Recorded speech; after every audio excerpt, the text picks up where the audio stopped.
Story time. ഞാൻ ഇന്ന് എൻ്റെ ഒളിച്ചോട്ട കഥയാണ് നിങ്ങളുടെ അടുത്ത് ഷെയർ ചെയ്യാൻ പോകുന്നത്. എൻ്റെ ആദ്യത്തെയും അവസാനത്തെയും ഒളിച്ചോട്ട കഥയാണ്. ഓക്കെ, സോ ഇതിലെ ക്യാരക്ടേഴ്സ് ഞാൻ, എൻ്റെ അച്ഛൻ, എൻ്റെ അമ്മ. സോ വീട്ടിൽ അടിയായി between me and my parents. Okay, അടിയായിട്ട് എൻ്റെ മൈൻഡ് ഇതായി, ഇനി വീട്ടിൽ നിന്നിട്ട് കാര്യമില്ല, വീട്ടിൽ നിന്ന് ഇറങ്ങി പോകണം, എനിക്ക് മടുത്ത് ഇവിടെ നിന്നിട്ട് മൈൻഡ് സെറ്റായി. അപ്പം ഞാൻ വീട്ടിൽ നിന്ന് ഇറങ്ങി പോകാൻ തന്നെ വിചാരിച്ചു. എന്നിട്ട് ഞാൻ വീട്ടിൻ്റെ കോമ്പൗണ്ടിലോട്ടേക്ക് ഇറങ്ങി. അപ്പോൾ എൻ്റെ അച്ഛനും അമ്മയും ജനലിലോട്ട് നോക്കുന്നത് ഞാൻ കണ്ട്. അപ്പോൾ ഞാൻ ജസ്റ്റ് കോമ്പൗണ്ടിലോട്ട് നടക്കുന്ന പോലെ ആക്ട് ചെയ്ത്. അപ്പോൾ അവർ വിചാരിച്ചു ഓൾ നടക്കാനായിട്ടായിരിക്കും എന്ന് വിചാരിച്ച് അവർ പിന്നെ മൈൻഡ് ചെയ്യുന്നില്ല. പക്ഷെ ഞാൻ ഗേറ്റ് തുറക്കുന്ന ഒച്ച കേട്ടപ്പോൾ അച്ഛൻ വീട്ടിൽ നിന്ന് പുറത്തിറങ്ങിയിട്ടു. അപ്പോൾ എനിക്ക് ഫുൾ പാനിക്കായി. അപ്പോൾ ഞാൻ വേഗം ഗേറ്റിൽ നിന്ന് പുറത്തോട്ടേക്ക് ഇറങ്ങി. എന്നിട്ട് ഗേറ്റ് പുറത്തുനിന്ന് പൂട്ടി. അപ്പോൾ എന്നെ പിടിക്കാൻ കഴിയില്ലല്ലോ. എന്നിട്ട് ഞാൻ നടന്നു. എന്നിട്ട് അപ്പോൾ ഉണ്ട് അച്ഛൻ മതിലേ ആയിട്ട്. വീണ്ടും പാനിക്കായി. എന്നിട്ട് ഞാൻ ഓടാൻ തുടങ്ങി. പക്ഷേ എന്നെ അറിയുന്ന ആൾക്കാർക്കറിയാൻ ഞാൻ ഭയങ്കര ചെറുതാണ്. എൻ്റെ കുഞ്ഞിക്കാലം കൊണ്ട് ഞാൻ എങ്ങനെയാണ് ഓടി തോന്നാൻ എനിക്കറിയില്ലായിരുന്നു.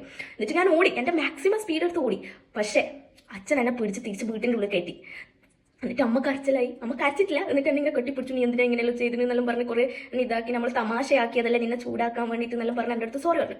ഞാൻ പറഞ്ഞു ഓക്കെ എന്ന് പറഞ്ഞിട്ട് ഞാൻ ഫുൾ ഇതായിട്ട് നിന്ന്. ഓക്കെ, പക്ഷെ ഞാൻ കരഞ്ഞില്ല.